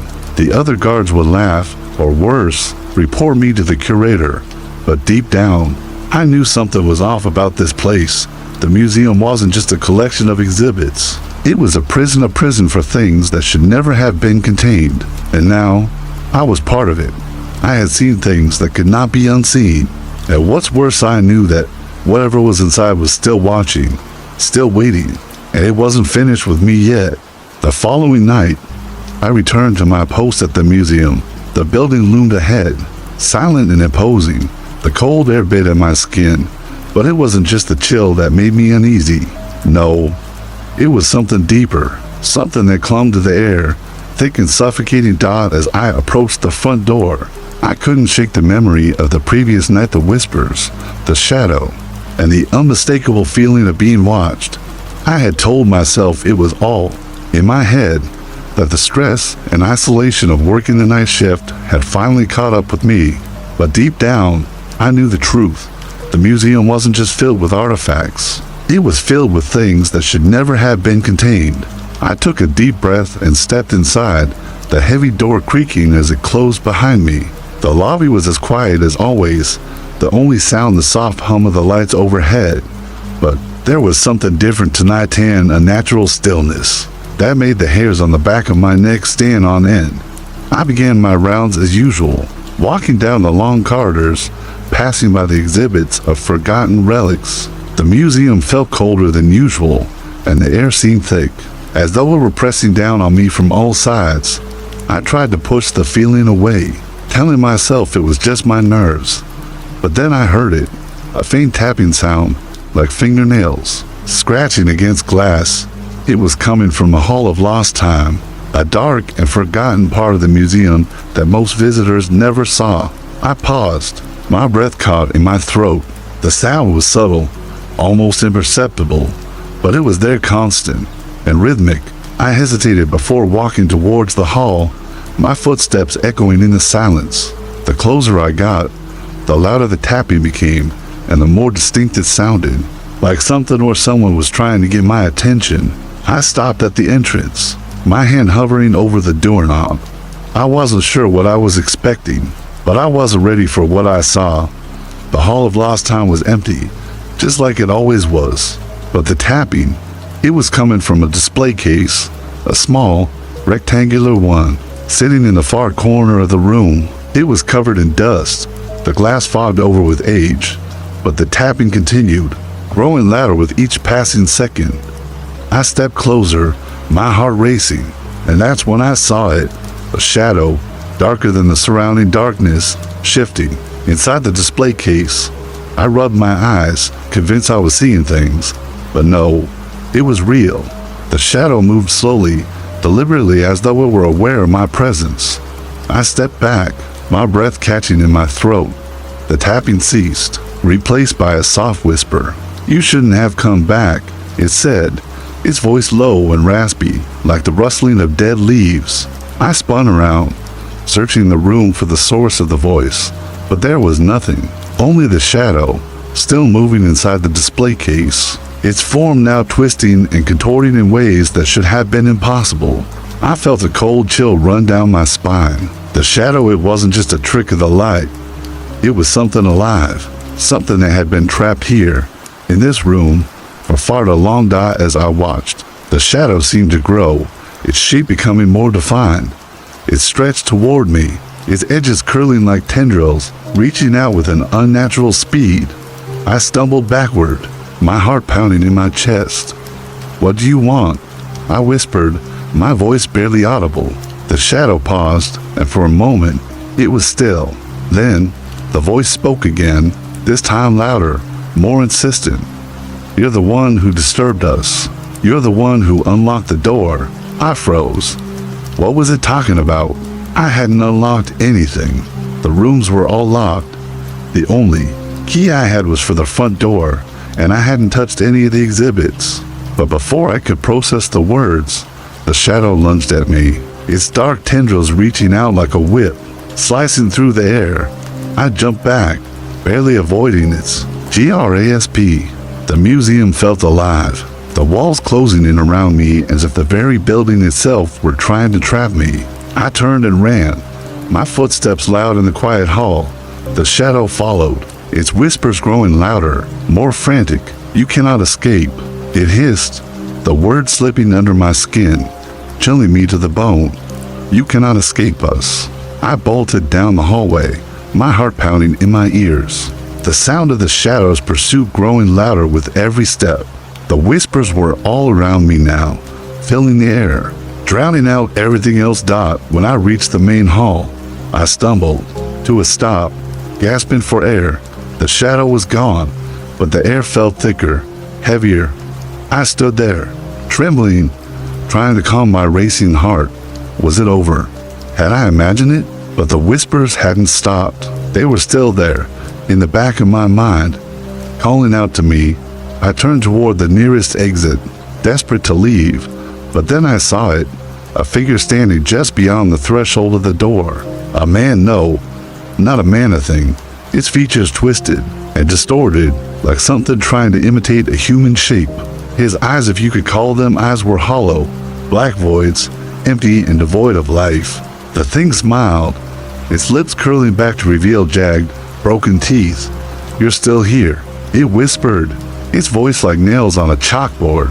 I tried to back away, but the door wouldn't budge. It was locked, and the thing, whatever it was coming closer. "You shouldn't have returned," it hissed, its voice now a low growl. "The exhibits are awake now, and they're not happy."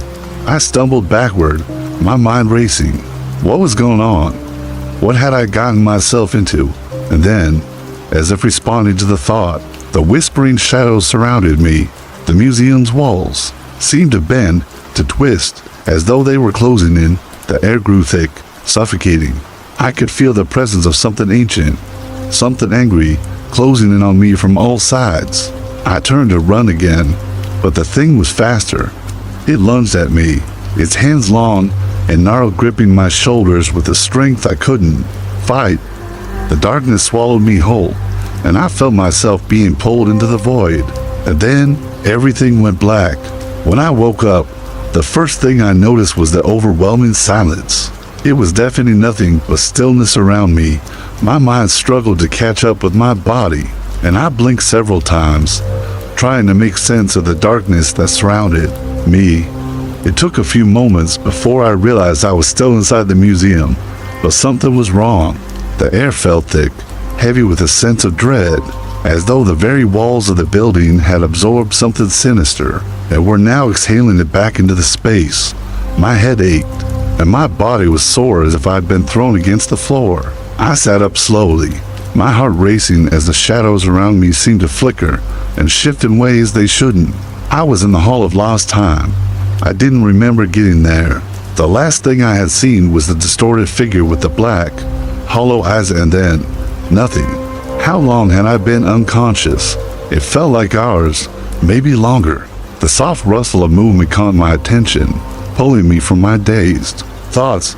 My eyes darted around the room, looking for any sign of movement. At first, I saw nothing. The room was dark, the exhibits bathed in shadow, their details hidden from view.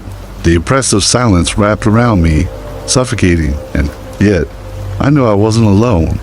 I stood shakily, my legs unsteady as I tried to regain my balance. The pain in my head subsided slightly, but my senses were on high alert, every sound magnified and distorted by the eerie atmosphere. It felt as though the museum itself were holding its breath, waiting for something to happen. I turned to leave the hall, but as I did, I saw it again. A shadow, no, more like a movement. Something sliding across the floor.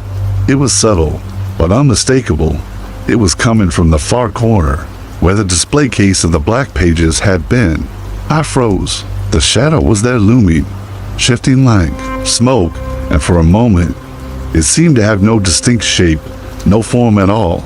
But then, it took shape, slowly, as though it were dragging itself from the very fabric of the darkness. It began to resemble something more tangible, a figure. The same figure I had seen before died stood there, motionless at first, its form stretching and contorting unnaturally. Its features were still blurred, but I could make out the outline of a body thin, skeletal, with arms that stretched along and fingers that seemed to scrape the air with a sickening, jerking motion. The thing in front of me was no longer just a shadow. It was alive. I took a step back, my heart pounding in my chest as I stumbled toward the exit. But it was too late. The figure's eyes, those black, hollow eyes, locked onto mine. I felt an icy chill run through my spine, a paralyzing fear creeping over me like ice water flooding my veins. And then it spoke. Its voice was a low, raspy whisper, one that seemed to echo through my very bones. "You shouldn't have come back," it hissed. "You opened the door. Now you're ours." I recoiled, but the words were already sinking into my mind, seeping through my thoughts like poison. "You're ours." It was as if the museum itself had claimed me, as if every exhibit, every shadow, every whisper had been waiting for me, watching, calling, wanting me to return. I turned and ran, my feet pounding against the cold marble floor. I could hear the thing following me, its breath, if it could even be called breath, raspy and wet, like the sound of water dripping into a dark abyss. I dared not look back.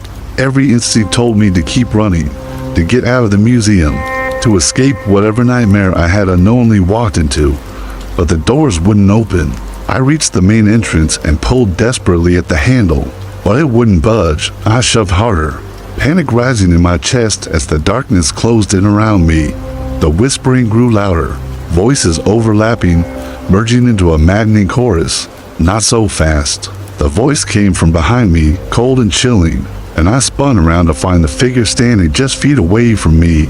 It was closer now, its form more defined, more real. Its long fingers were outstretched, claws digging into the floor as if it were ready to tear into the very fabric of reality.